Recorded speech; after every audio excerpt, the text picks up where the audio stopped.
It's time for City Beat, your source for all the latest news on the City of Thompson. Only on 102.9 CHTM, your radio station. Welcome to City Beat here on 102.9 CHTM. I'm Sue O'Brien, and my guest today is Kathy Valentino, who's the Deputy Mayor. So thanks for joining me, Kathy. Thanks for having me, all of you. All right. And here's a reminder to listeners just to give us a call at 204-677-8181 if you have a question for Kathy. And if you want to get a question in ahead of time, we encourage you to phone or to email rather CHTMnews@arcticradio.ca. And the quicker you get your question in, then we can guarantee we get to ask it. So Kathy, it was City Council this past Monday. And is there any particular issue that really stuck out in your mind that you'd like to talk about?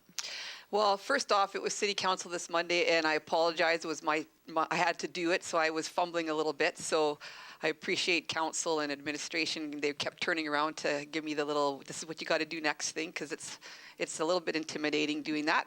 So thanks to all of them for that. Some of the issues, no, I think we always have issues when it's council time, but at the council meetings, it seems like the council meeting is a result of all of our hard work from the previous 2 weeks and all of the meetings that have led up to it.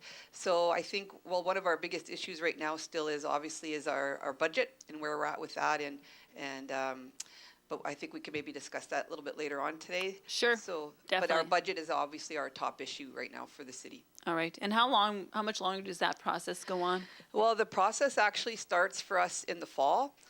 Usually we begin that at the beginning of October, and we meet often, sometimes for long periods of time. So we're almost at the point of wrapping it up. So hopefully within the next 4 to 6 weeks, we also wait for the school board to get back to us on where they are with their budget. So we are all on the same page before we give the final number to the taxpayers. So we should be, hopefully, I think our timeline now is to finish up in the next 4 to 6 weeks. Okay, and do you have any more public consultations coming up, or have those been wrapped up? We have wrapped those up, and we've wrapped up meeting with our controlled entities with their presentations also.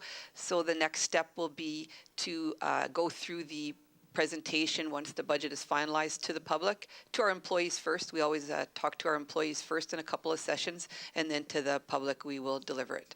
Okay, and you talked about controlled entities. Who are they? We have some controlled entities through the city.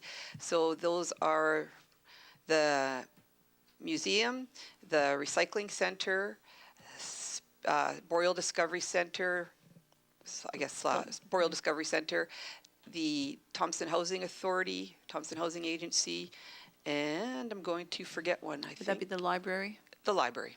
Absolutely. You would know that, yes. I remember Thompson that, Public yeah. Library. So so they are controlled entities through the city, so we have to meet with them and review their past year and any of their upcoming plans for the upcoming year. So that always takes a chunk of our time through the budget deliberations also. Yeah, exactly. Well, one thing I thought was quite interesting at Monday's meeting was the Municipal Bylaw Enforcement Act Enabling Bylaw, and that's a real long name, and it's kind of a mouthful, so we'll just call it MBEA. And it had its first reading on Monday night, and second and third are going to be coming up. So why has this bylaw been presented? Is it coming forward?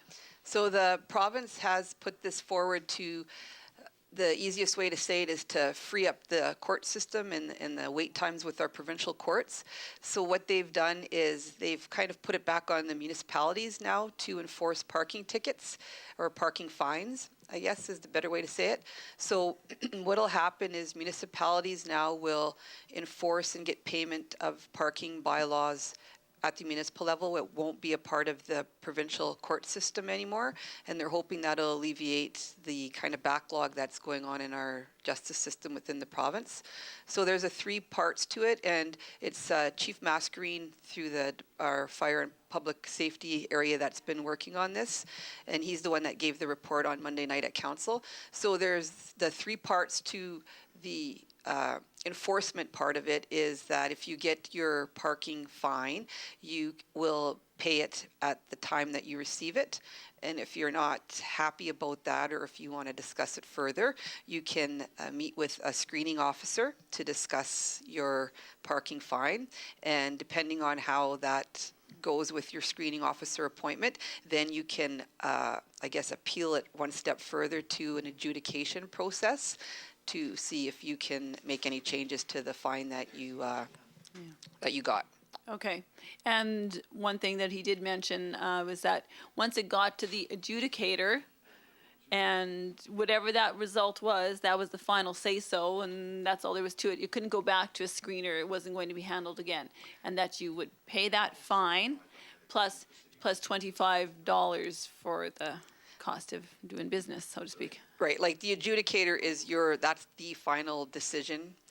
There's no starting back over or anything. Yeah. The one thing that he did say was interesting is that they've already had this in effect in Winnipeg, and the size of their city, 900,000 or probably even a little bit more now, is I think he said they only had 3 times where it's gone to an adjudication process. Yeah. So hopefully if we go from the standards that they have set, that it will work, that it will alleviate the court system and people won't go to the third step. They will actually pay their parking fines. And I hope I'm not putting you on the spot, and I probably am. It's okay. Typically, how many parking violations are we looking at tickets in a year? That I would not know because that still comes from the RCMP, or that's still part of the court system. So they're reporting that way. So I wouldn't know that. Yeah. All right, fair enough. We'll have to ask them as you can see. And I know that there was one person who was kind of not happy about this coming, and that was Councillor Penny Byer. She made a comment that she kind of thought that the province was trying to off-put the responsibility onto the municipality, maybe because is it going to cost us extra? Who are the screeners? Who are the adjudicators?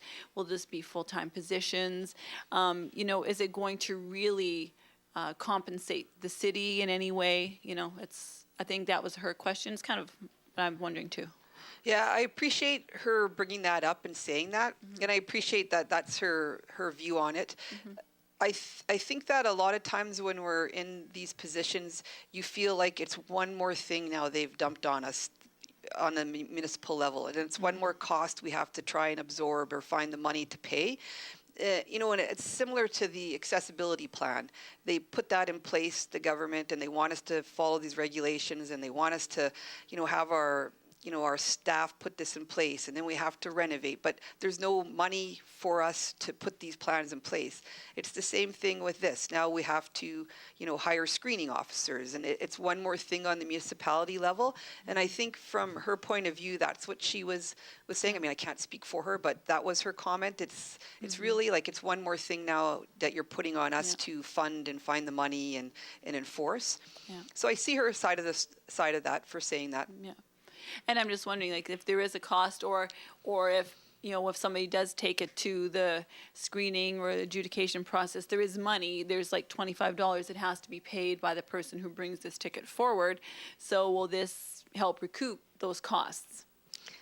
Realistically, I don't think $25 will recoup the costs of the people and their time. And if you put the dollar amount on everything, I guess it's something they're trying to make us at the municipal level feel we're going to be compensated for.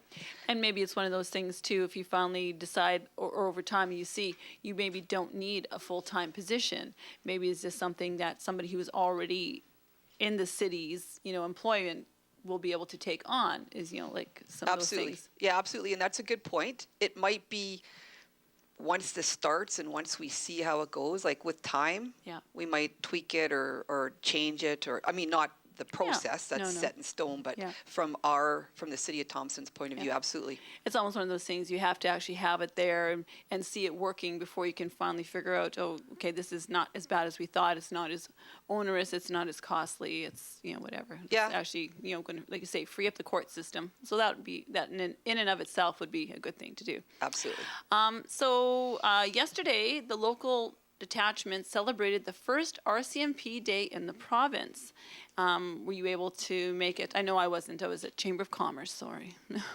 I wasn't. They did have a barbecue open to the public in the, I guess in the garage or area there at the RCMP building. They said they were doing it, rain or snow or sleet, and they got a really nice day for it. Oh, guys, sorry guys. I know. So I seen that some of the pictures and stuff that's where they had it in the back. 'Cause I'm sure the barbecues wouldn't even have been able to stay lit with the wind yesterday. Yeah. So, what surprised me about this when, you see it on Twitter, everybody was tweeting and all the little video they had and stuff, that I just think, I can't believe we haven't done this before. Right? Yeah. Like it was the first ever Yes. RCMP day. So, I mean, kudos to them and to them. Yeah. They are a big part of all of our lives. So it's too bad that they have never been recognized like this before. Yeah, So that's true. And it's a cold month to recognize them for. So like maybe we could move it to July or something. We can have a beach party or whatever, and we can really celebrate. And so, Kathy, maybe I'll just get you to give our listeners a quick outline of some of the things that are coming up in Thompson, because there's lots actually coming up. We were looking at the calendar, and all of a sudden it's like, oh, it's full, So I'll let you share some of the things that are coming up. yeah, I wrote a few things down, and I know it's like, okay, it's February, so now everybody's like, it seems busy again all of a sudden. I'm not sure, but first thing I want to say is to start off the show by saying it's minus 29 and not too bad.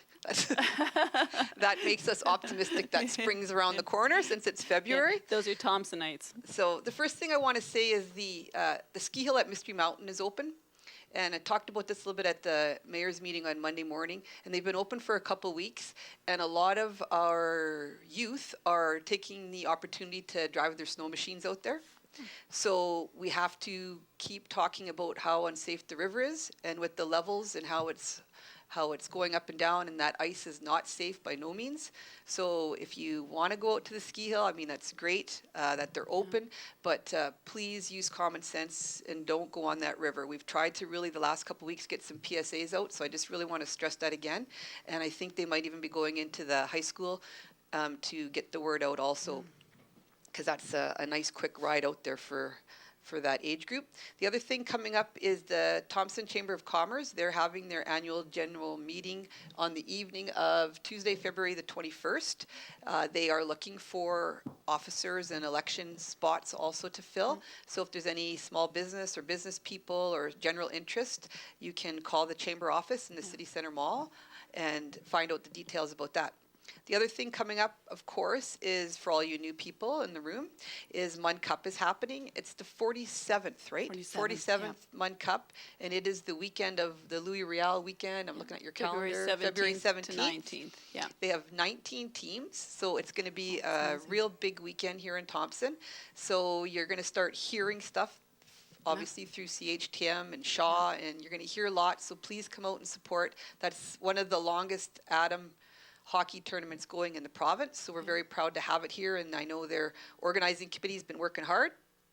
The other thing I want to talk about is I seen that the YWCA, Kim Hicks, has her her women's Women of Distinction Women Awards. of Distinction Award. Yeah. The applications are out, so if you want to check out the YWCA website and look for all the requirements, or if there's somebody that you feel within our community that you would like to nominate, that is out there, and they're starting to do some advertising for that. And the other thing I wanted to talk about was this weekend in Thompson. It's a very, very big weekend for our figure skating. Starting tomorrow morning, they have 82 skaters participating in the regional event, and it's a very big event for a figure skating club to host. It will be very decorated, and they have lots, their candy ball theme going, and Candyland. So please, Candyland theme. So I really encourage citizens to go down. Our facility isn't just about hockey, everybody. So please come down and support the figure skating, because they have worked very hard. It will be a very, very prestigious event down there this weekend. And the other thing happening Saturday afternoon down at the VRCC or at the UCN area is the Manitoba Arts Council is coming into town, and they're doing some sessions. I think they're traveling around the province in different communities. Okay. So ours is Saturday afternoon at 2. I'm not exactly sure what room it is, but it's down there at VRCC, or they might be using a UCN room. Okay. So those are all the things I could think of off the top of my head, Well, unless you know some stuff. That's pretty good. I think you've done a very good job of recapping from off the top of your head, because I can't remember half the time what happened just about an hour ago. So you're doing a really good job. Well, I think that's it for us today for City Beat.